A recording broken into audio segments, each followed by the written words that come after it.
ശ്രീമന്നാരായണീയ ദശകം 23 ദക്ഷചരിതവും ചിത്രകേതു ഉപാഖ്യാനവും. ശ്ലോകം 6. അഗജാനന പത്മാർക്കം ഗജാനനമഹർനിശം അനേകദം തം ഭക്താനാം ഏകദന്തമുപാസ്മഹേ.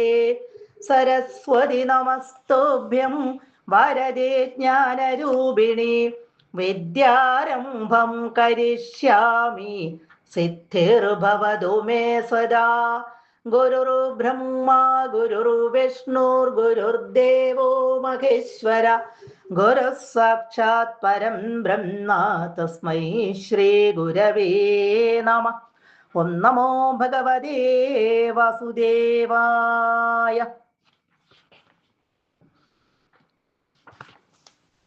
സ്തോത്രം ച മന്ത്രമപി നാരദദോധലബ്ധ്വാ തോഷായ ശേഷവപുഷോ നനുതേ തപസ്യൻ വിദ്യാധരാധിപതിദാം സഖി സപ്തരാത്രേ ലബ്ധ്വാപ്യകുണ്ഠമതിരന്വഭജത് ഭവന്തം.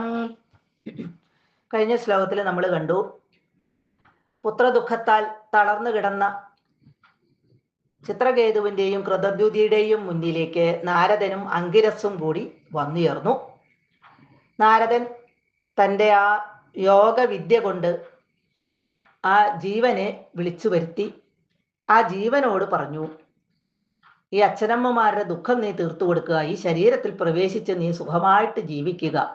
പക്ഷേ ആ ജീവൻ തിരിച്ചു ചോദിച്ചു, എനിക്ക് ഒരുപാട് ജന്മങ്ങൾ ഉണ്ടായിട്ടുണ്ട്, ഒരുപാട് അച്ഛനമ്മമാരും ഉണ്ടായിട്ടുണ്ട്, ഇതിൽ ആരുടെ ദുഃഖമാണ് ഞാൻ തീർക്കേണ്ടത്?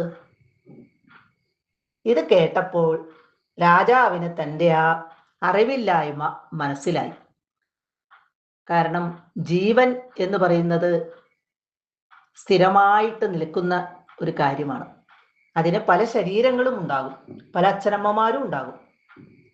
അതിലൊന്നു മാത്രമാണ് താൻ എന്നുള്ള ആ തിരിച്ചറിവ് കിട്ടിക്കഴിഞ്ഞപ്പോൾ ദുഃഖമെല്ലാം ചിത്രകേതുവിൻ്റെ മാറി. ആ ചിത്രകേതുവിനോട് ഭഗവാനെ ഭജിക്കുവാൻ അവര് നാരദൻ ഉപദേശിക്കുകയും ചെയ്തു.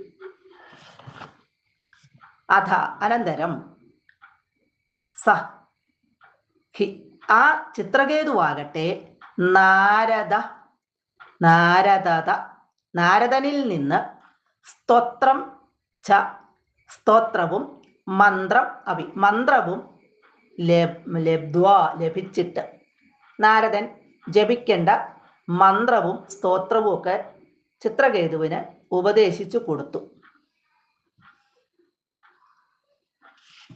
ഇവിടെ ഭാഗവതത്തിൽ അത് പറഞ്ഞിട്ടുണ്ട്. 7 ശ്ലോകങ്ങളായിട്ട് സ്തോത്രം പറഞ്ഞിട്ടുണ്ട്, അതുപോലെ മന്ത്രവും അതിനകത്ത് പറഞ്ഞിട്ടുണ്ട്.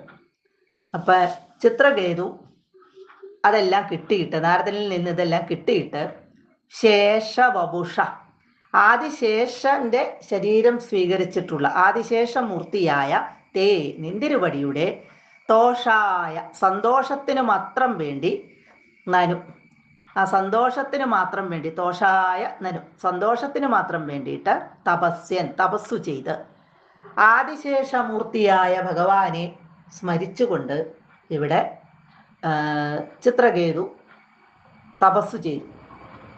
സപ്തരാത്രി 7 ദിവസം കൊണ്ട്,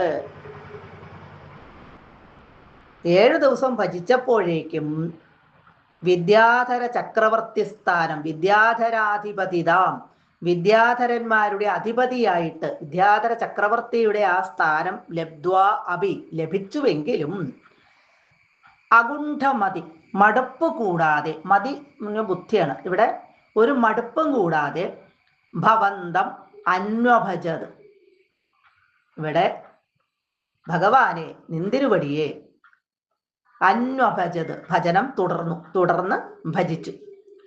7 ദിവസം ഭജിച്ചപ്പോഴേക്കും ചിത്രകേതുവിന് വിദ്യാധരന്മാരുടെ ആ ചക്രവർത്തി എന്ന ആ പദവി കിട്ടി. എങ്കിലും പിന്നീട് ഒരു മടുപ്പും കൂടാതെ അവിടെ വെച്ച് ഭജനം നിർത്താമെന്ന് വിചാരിച്ചില്ല, വീണ്ടും ഭഗവാനെ തുടർന്ന് ചിത്രകേതു ഭജിച്ചു. സർവത്ര ഗോവിന്ദ നാമ സങ്കീർത്തനം, ഗോവിന്ദ ഗോവിന്ദ.